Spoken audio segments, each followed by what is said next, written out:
Le kiosque d'Europe 1 et ses plumes, Marion Calais, Jean-Philippe Ballas, Axel de Tarlet et Eva Rock. Bonjour à tous les amis. Bonjour Thomas. Ah, il y a Axel de Tarlet avec un petit peu de retard. Faut le voir au ralenti, un tout petit peu après les Ils le autres. font en canon aujourd'hui.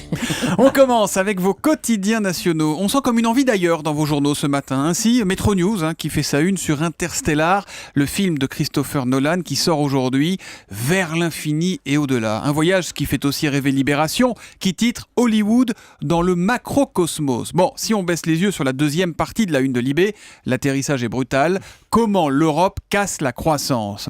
Alors que la loi antiterroriste a été adoptée hier par le Parlement, Direct Matin choisit de nous détailler l'arsenal français contre le djihad. Dans le Figaro économique, les pages Chaumont, un papier qui va forcément faire parler. Air France, les pilotes exigent le paiement des jours de grève. Plus d'1 millier d'entre eux, soutenus par leur syndicat, la SNPL, le SNPL, attaquent devant les prud'hommes. Ils veulent être payés pour leurs 14 jours de grève en septembre. Un mouvement qui avait fait perdre 330 millions d'euros à la compagnie, rappelle le quotidien. Alors Europe 1, vous avez révélé cette info il y a quelques semaines, des pilotes qui voulaient se faire payer les jours de grève, mais à l'époque, le SNPL l'avait démenti. Et puis il y a aujourd'hui en France qui met en une 20 idées pour faire bouger la France, une sorte d'anti-sèche proposée à François Hollande par les Français, et ce à la veille de son émission sur TF1. À la une des régions, Marion Calais, quelles sont dans la presse régionale les unes les plus marquantes du jour ? Eh bien, le monde agricole va crier sa colère, titre à la une de l'Indépendant, manif aujourd'hui dans toute la France et notamment à Carcassonne. Dans l'Est républicain, une démission et un enjeu majeur. Devenu commissaire européen, Pierre Moscovici a démissionné hier de son poste de député. C'est donc une législative partielle déterminante qui s'annonce pour la majorité PS au Parlement. Parce que si le PS la perd, il n'y a plus de majorité absolue. Il n'y a plus de majorité absolue. Et puis plusieurs joueurs du FC Metz cambriolés pendant les matchs. C'est à la une du Républicain Lorrain. 4 footballeurs victimes ces dernières semaines. La rançon de la gloire, en quelque sorte. Et puis on reste dans l'univers du foot avec l'histoire qui vous a le plus intéressé ce matin.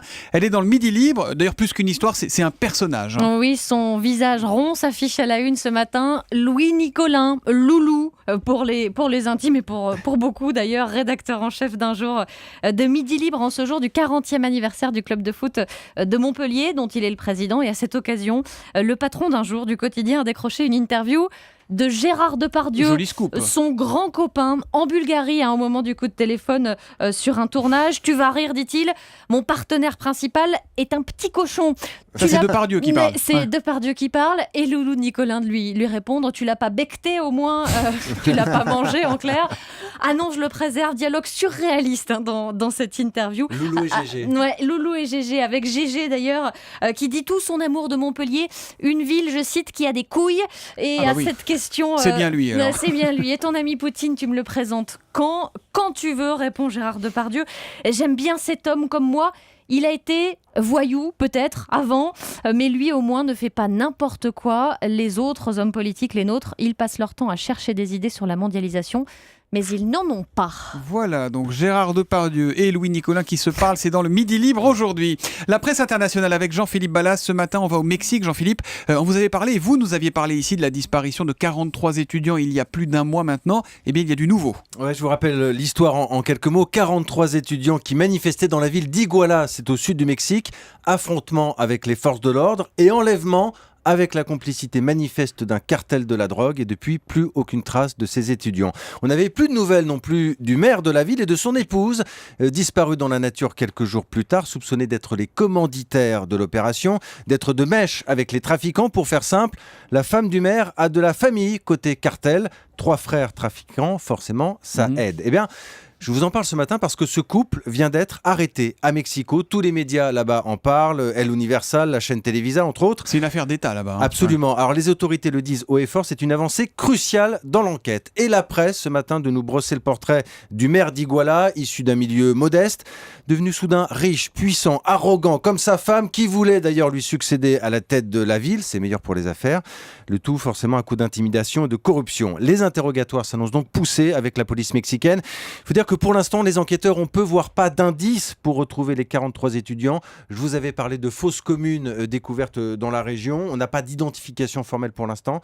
Le président mexicain Peña Nieto a reçu d'ailleurs les familles, des familles qui espèrent toujours aujourd'hui un miracle. Voilà, c'est donc à lire dans la presse mexicaine ce matin avec Jean-Philippe Ballas. Ah tiens, c'est pas l'ami Ricoré, c'est l'ami de Tarlet qui arrive avec ses croissants, son petit noir. Hein. Le prix du café qui a augmenté de 4,7% en 2 ans. C'est nettement plus que l'inflation et c'est la une de l'Écho ce matin, Axel. Voilà, c'est une enquête qui a été réalisée par le cabinet Gira Conseil et que vous pouvez lire sur l'excellent site internet europe1.fr. On n'est jamais aussi bien perdu que par soi-même. Un peu d'autopromo, Excellente maison. Voilà, Gaëtan Supertino. Alors, donc, le Jean-Philippe café... Ballas qui dit ça parce que c'est lui qui s'en occupe. Il s'en occupe, exactement. Alors, on y apprend sur europe1.fr que le prix du café a augmenté de près de 5% en 2 ans, ce qui est bien plus que l'inflation.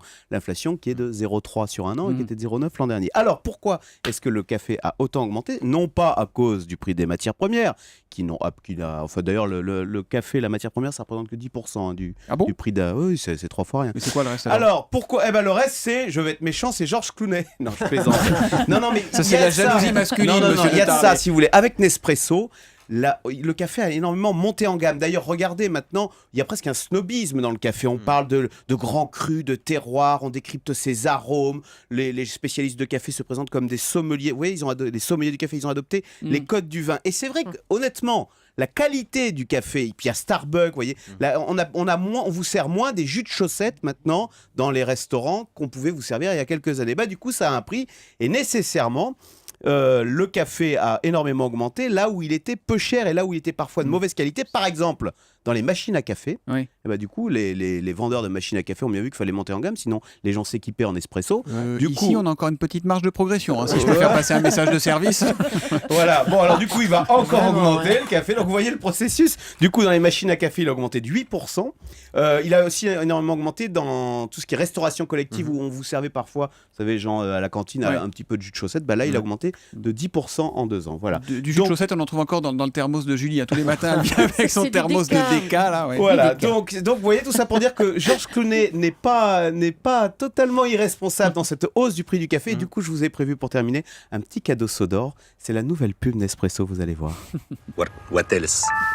Et vous aurez reconnu Jean Dujardin qui surjoue l'accent français. Voilà. Je précise d'ailleurs que la pub avec Georges Clooney n'existe pas aux États-Unis. Ah, pourquoi ? Parce que pour les Américains, c'est pas assez classe pour une star mondiale de cinéma. Ça abîmerait son image de faire de la pub pour le café. De comédien. Mais la pub avec Georges Clooney, d'ailleurs, elle ne passe pas aux États-Unis. Absolument. Il y a une question à laquelle Axel de Tarlet ne peut pas répondre. C'est le café est-il bon ou mauvais pour la santé ? C'est le docteur Kirzek qui répondra tout à l'heure à 7h-5. Vous savez qu'on en boit 2 fois moins on en boit 5 kilos par an, c'est ce que montre cette étude. En Norvège et en Finlande, ils sont à plus de 10 kilos par an. 10 kilos. Oui, enfin alors je sais pas comment ils calculent ça. En tous les cas, ils boivent 2 fois plus de café que nous. Et bon, on verra si c'est dangereux ou pas pour la santé tout à l'heure avec le docteur Kirzek. En attendant, on allume la télé. Elle est toujours allumée chez Evaroc, la télé. Oui. Ce soir, elle va zapper sur la 19, chaîne gratuite de la TNT, un peu méconnue. C'est France O qui nous propose Investigation à 20h45. Et oui, et puis vous allez même pouvoir boire du café parce qu'on reste en Amérique du Sud avec Andrea qui a 4 ans. C'est une jolie jeune fille qui a une robe bleue magnifique et qui veut devenir Miss Venezuela. Sa copine, elle a quel âge ? 4 ans. Ah d'accord. Ouais, Mélisa, elle a 15 ans, une très jolie brune et elle veut devenir Miss Venezuela. Et Mayra qui a 18 ans, elle pense déjà à se refaire les seins et le nez et elle veut devenir Miss Venezuela. Vous êtes trop fort. Alors à 4 ans ou à 18, en fait, elles savent déjà poser devant les objectifs, elles défilent sur des talons, même à 4 ans, et surtout elles sourient toutes de la même façon. En fait, là-bas, le concours de beauté, c'est devenu vraiment un phénomène culturel et à en croire Cathy Pulido, qui est directrice d'une agence de mannequins, les femmes pensent très très tôt à remporter une couronne de Miss. Quand elles apprennent qu'elles attendent une fille, les femmes enceintes se disent qu'elles vont accoucher de la prochaine Miss Venezuela. Le premier secret, c'est qu'il faut vouloir. Si tu le veux, tu peux perdre du poids. Si tu veux, tu peux apprendre à te maquiller. Si tu veux, tu peux apprendre à défiler. Tout est dans la volonté. Des concours de beauté alors qui coûtent cher évidemment aux familles, d'autant que pour gagner il faut passer par la case chirurgie, du bistouri à la chaîne pour façonner. Alors à partir de 15 ans elle commence déjà à y penser. En fait c'est des clones de poupées Barbie au visage et poitrine parfaite. Alors ça ne pose aucun problème d'en parler en famille, entre mères, entre filles. C'est totalement banal comme le raconte Gisèle Reyes qui est directrice d'une autre agence et qui est passée aussi par là. Je dirais que 75 à 80% des femmes vénézuéliennes ont subi une opération au sein. C'est le cadeau que demandent les jeunes filles quand elles fêtent leurs 15 ans. Je crois qu'elles devraient attendre d'avoir 17 ans avant de se faire opérer. Donc il n'y a pas... Il n'y a pas de tabou en ce qui concerne l'opération, pas du tout. C'est quelque chose d'habituel. C'est comme aller chez le coiffeur ou chez le dentiste. Oh, le cadeau pour leurs 15 oui, ans. oui, elle demande ça à 15 ans, puis bon, on va attendre 17 ans, hein, comme elle dit. Enfin, devenir Miss Venezuela, en fait, c'est envisager une carrière. C'est vraiment un facteur d'ascension sociale dans ce pays. Et puis, c'est surtout l'accès à une carrière soit artistique, soit politique, parce que beaucoup ont eu une carrière politique après avoir remporté une couronne. Et ça ne serait pas possible en France, puisque l'Assemblée a voté l'interdiction des minimis. Je crois qu'en dessous de 13 ans de mémoire, c'est interdit désormais en France. Et donc ce soir s'appelle Investigation sur France O à 20h45. France O qui rime avec rideau. Rideau sur le kiosque. Oh là là.